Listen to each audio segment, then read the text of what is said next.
વિપુલભાઈ, હા ભાઈ. ગાયો લેવા નીકળી આવો મારા વિહામાં. હોવા.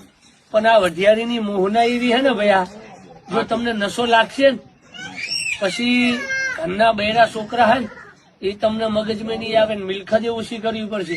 પણ વઢિયારી એવી હે ભૈયા કે આનો જેને નશો લાગ્યો ને, જય માતાજી ભૈયા, કફેન નું બંધાણ છૂટશે, દારૂ નું છૂટી જાય પણ કેરી નું નહીં છૂટે.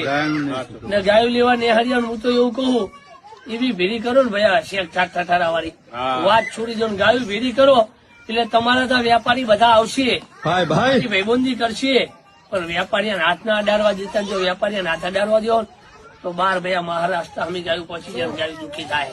બે હાથ જોડીને એવી મારી કદર છે કે વેપારી ગોદારો ખાટલે ના બેહારતા, ગાયનો ગુહાતી આવે ને એનું માનવું ને વેપારીનું તમે માનશો એટલે બાલના રાજ્યમાં ગા જાય તો આપણે રાજસ્થાન હરિયાણા ગા લેવા જવું પડશે ભૈયા. સાચી વાત. એટલે ભૈયા બંધ કરો.